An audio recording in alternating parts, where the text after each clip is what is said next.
The first time my husband chose his mother over our child, I didn't leave. I stayed, and that was my biggest mistake. I didn't realize how dangerous silence could be until it started living inside my home. It slipped quietly between sleepless nights and unanswered cries, between my husband's hesitation and my mother's control.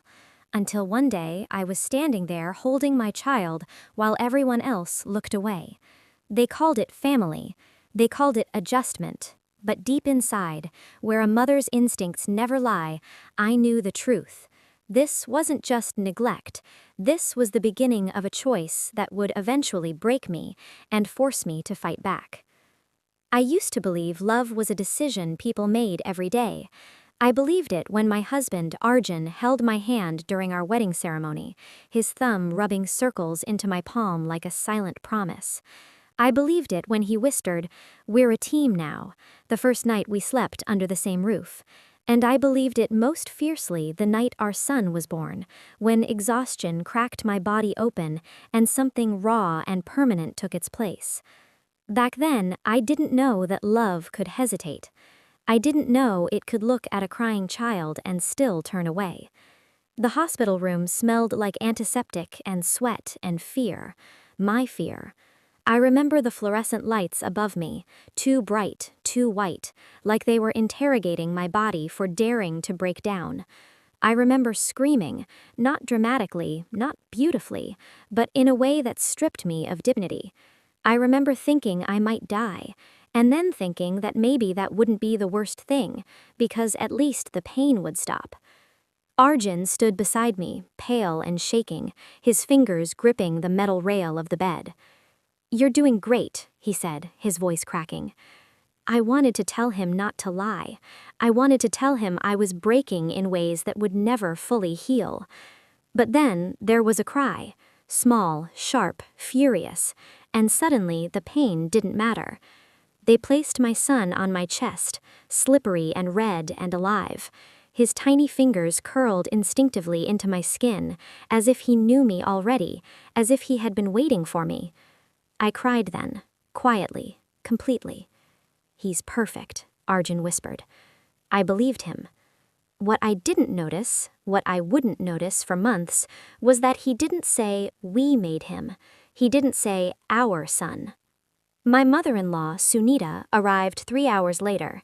I was still sore, still bleeding, still shaking with the strange aftershocks of birth. My hair was matted to my head, my hospital gown stained, my dignity somewhere beneath the bed. She walked in like she owned the room. Her eyes went straight to the baby, not to me. "Oh," she said, her lips thinning. "He's so small." Something about the way she said it made my stomach twist. "He was born healthy," Arjun said quickly, like a child trying to please a strict teacher. "The doctor said everything is fine." Sunita nodded, already reaching for my son. "You should feed him properly," she said, lifting him from my arms without asking. "Babies cry when mothers don't eat right." I opened my mouth to speak, but no sound came out. My body was too tired to defend itself. Arjun didn't stop her. He just watched, hovering uselessly as his mother adjusted the blanket, the baby, the moment. She held my son like he was something fragile she had been given to inspect, not something I had grown inside me for 9 months. "He looks like our family," she said finally. "Strong nose. Good." I waited for Arjun to say something. Anything. He smiled. "Yes, he does." That was the first time something inside me flinched. Sunita moved in with us a week later. It was supposed to be temporary. "She'll help you," Arjun said, avoiding my eyes as he unpacked her suitcase in our bedroom. "You'll need rest." I wanted rest. I wanted help. I wanted someone to hold the baby so I could shower without listening for his cry like it was a siren. But I didn't want her. Sunita had a way of filling spaces without asking.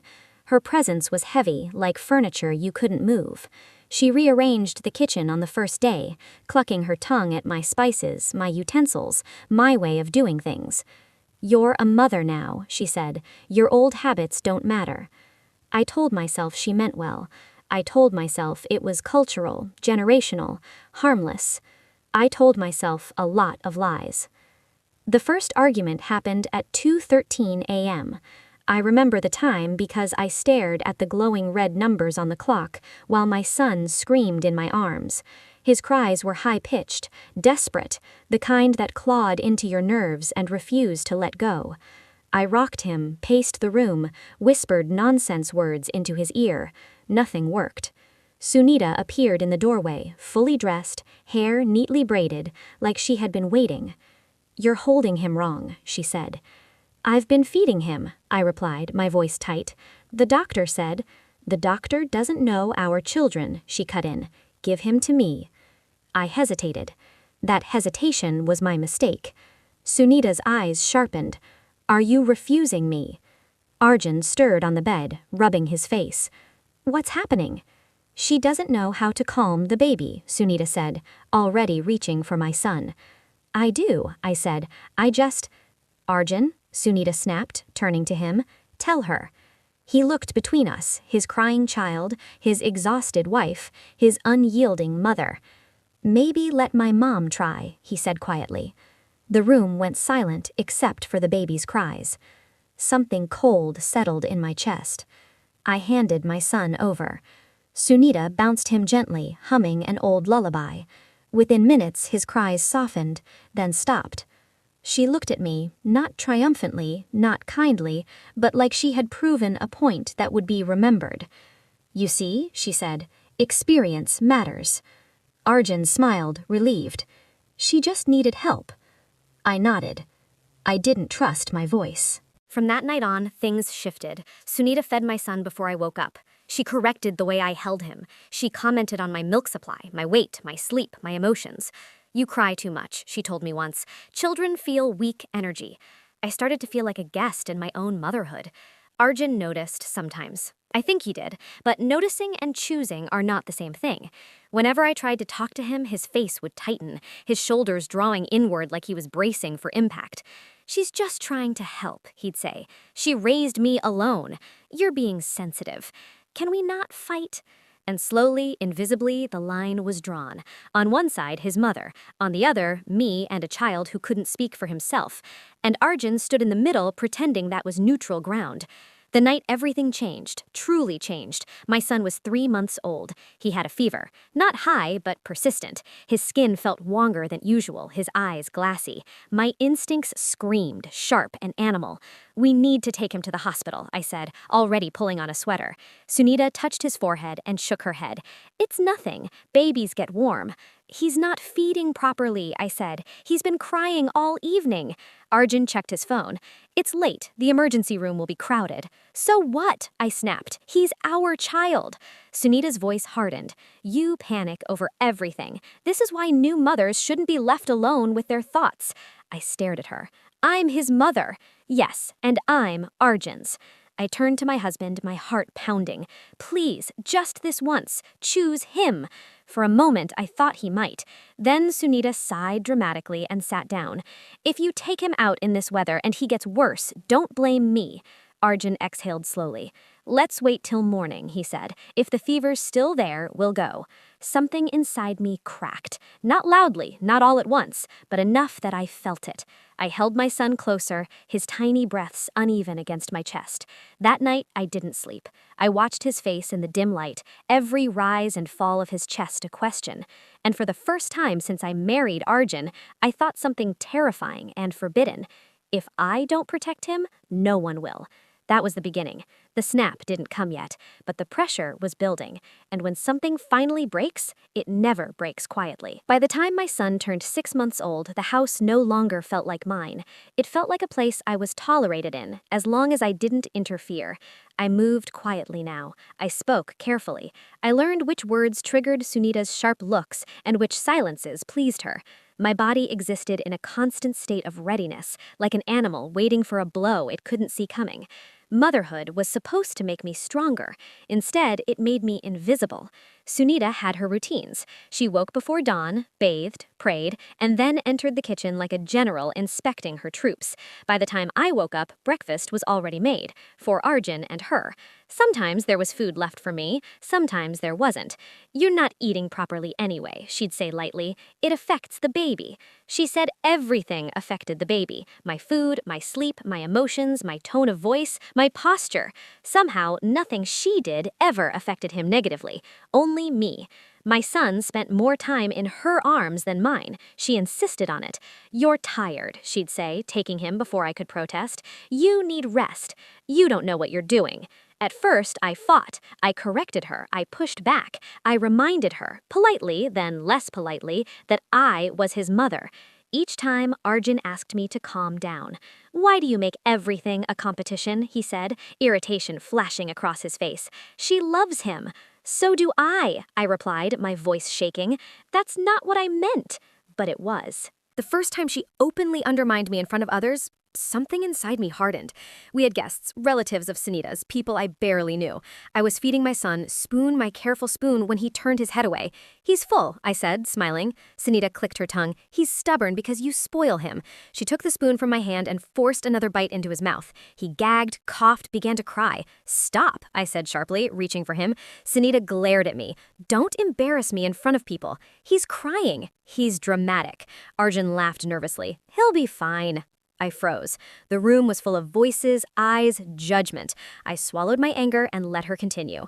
That night, while washing dishes, I stared at my reflection in the darkened window. I barely recognized the woman looking back. The fever incident repeated itself twice more. Each time, Sunita dismissed it. Each time, Arjun hesitated. Each time, I lost. By the third time, I stopped asking. I started documenting instead. I wrote things down, dates, temperatures, feeding patterns. I took pictures. I trusted my instincts, quietly, secretly, like they were something shameful. I began to understand something important. This wasn't just about disagreement. This was about power.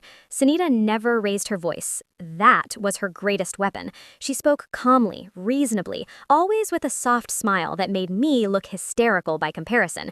When I cried, she sighed. When I argued, she stayed composed. When I snapped, she looked wounded. Arjun hated conflict, he always had, and Sunita knew exactly how to use that. She's stressed, she'd say about me, right in front of me. Postpartum does strange things to women. The word hung in the air like an accusation. Arjun began watching me more closely after that. Are you okay? He'd ask. You seem different. Maybe you should talk to someone. I wanted to scream. I am not the problem. But I was starting to sound like one. The breaking point came quietly. No shouting, no drama. Just a locked door. It was a Sunday afternoon. I had put my son down for a nap in our bedroom. My bedroom. I lay beside him, listening to his breathing, finally calm. Then I heard the click. The door locked. I sat up, heart racing. Sunita, I called. Her voice came through the door, pleasant. He needs to sleep properly. You disturb him. Unlock the door, I said, standing. You'll wake him. He's my son. Silence. I tried the handle. Locked. My pulse roared in my ears. Panic rose fast, sharp. Arjun, I shouted. Footsteps, murmurs. Then Arjun's voice. What's going on? She locked me out, I said. Open the door. Sunita sighed. She's overreacting. Arjun hesitated. That hesitation felt like a slap. Open the door, I said, my voice trembling. Finally, the lock clicked. Sunita stepped aside, looking offended. You need boundaries. You can't always have him. I stared at Arjun. He looked uncomfortable, guilty, silent. That night, I cried in the bathroom with the water running so no one would hear. I realized something terrifying. They didn't think I was essential. From then on, my authority disappeared completely. Sunita decided when my son ate, when he slept, when he went outside. I had to ask permission. When I protested, Arjun accused me of creating tension. You're making this house unbearable, he said once. Why can't you just adjust? Adjust, like a piece of furniture. I started thinking about leaving. The thought scared me, but it also felt like oxygen. I imagined a small apartment, quiet. Just me and my son. No judgments, no watching eyes. But then I looked at my bank account, at my lack of savings, at the reality of custody, courts, explanations, and fear won. Sunita knew it would. One evening, as I bathed my son, I noticed bruises on his thigh, faint, yellowing. My stomach dropped. Arjun, I said, holding my son close, did you see this? He frowned, probably from crawling. He's not crawling yet. Sunita appeared instantly. You're imagining things. I'm not. She stepped closer. Be careful with accusations. My hands shook. Who touched him? I whispered. The room went cold. Arjun's face hardened. That's enough. I stared at him, disbelief flooding my chest. Enough? You're crossing a line, he said. You need help. In that moment, something fundamental broke. Not loudly, not dramatically, but permanently. That night, I packed a small bag. Not to leave, just in case. I hid documents inside. Birth certificate, medical records, photos. I kissed my son's forehead as he slept, breathing in his scent like I might ruse it. I looked at Arjun sleeping beside his mother's closed door, and for the first time, I didn't feel love. I felt resolve. The snap was coming, and when it did, it wouldn't be polite. The snap, the confrontation, and the irreversible aftermath. This is controlled, psychological, and emotionally explosive. The snap didn't happen in anger. That surprised me later. It happened in clarity. It was early morning when I realized I was done asking for permission to be a mother. My son was crying, softly at first, then louder. The kind of cry that wasn't hunger or sleepiness, but discomfort. I recognized it immediately. My body reacted before my mind did. I reached for him. Sunita's hand intercepted mine. Let him be. He needs discipline. He needs me, I replied. Her smile was thin. You think love is enough. I looked at my child's face, creased with distress, eyes searching. Something ancient and ruthless woke up inside me. I took him from her arms. She gasped, offended. How dare you? I dare, I said calmly. My voice didn't shake, because he's mine. The room went silent. Arjun stood in the doorway, watching, and in that moment, I understood something so clearly it almost felt peaceful. He was never going to choose us. The confrontation came an hour later. Sunita sat at the dining table, hands folded, posture perfect. Arjun stood beside her like a guard. I placed my son in his crib, kissed his forehead, and closed the door behind me. I sat across from them. We need to talk, I said. Sunita sighed. Again? Yes, I replied, but this time I'm not asking. Arjun frowned. What does that mean? It means things changed today. Sunita's eyebrows raised slightly. You're being dramatic. No, I said softly. I'm being done. I laid everything out. The locking me out, the dismissing fevers, the feeding incidents, the bruises. I spoke without raising my voice, without tears. Facts are harder to argue with when they're calm. Sunita listened patiently, then laughed, a short, disbelieving sound. This is what you've been building up? She asked Arjun. She's unstable. I turned to him. He didn't meet my eyes. That was my answer. I'm leaving, I said. Sunita straightened. You can't. I am. You have no money, no plan. I have my child. Arjun finally spoke. You're overreacting. We can fix this. I smiled sadly. You could have fixed it every time you chose her. He flinched. That was new. I went to pack. Sunita followed me into the bedroom. You won't survive without us, she said quietly. You'll come back. I zipped the bag slowly. I'd rather fail than disappear. She stepped closer. He's better off here. That was the moment. Not anger, not fear. Certainty. I turned to her. If you ever try to take him from me, I will destroy you. She stared at me, shocked. I didn't blink. Arjun tried to stop me at the door. Please, he said, think about the child. I am, I replied. You weren't. He reached for my arm. I stepped back. Don't touch me. Something shifted in his expression, something like regret. Too late. The legal battle was ugly. Sunita fought dirty. Accusations flew. Words like unstable, emotional, unfit were used generously. But I had records, photos, notes, doctor visits she had delayed. The truth, documented quietly over months, did its job. I got custody, supervised visits. Sunita screamed in the courtroom. Arjun didn't look at me once. Life after was hard, lonely, quiet in a way that sometimes hurt. But my son slept peacefully. He laughed freely. He clung to me like I was home. And I realized something else. I hadn't snapped because I was weak. I snapped because I was finished being erased. The last time Arjun called, his voice was small. I didn't think it would come to this. I held the phone, listening to my son play in the next room. I did, I said. That's why I survived. I hung up. Some people call what I did drastic. Some say I broke a family. But families that crush children don't deserve preservation, and love that demands silence isn't love at all. I don't regret snapping. I regret waiting so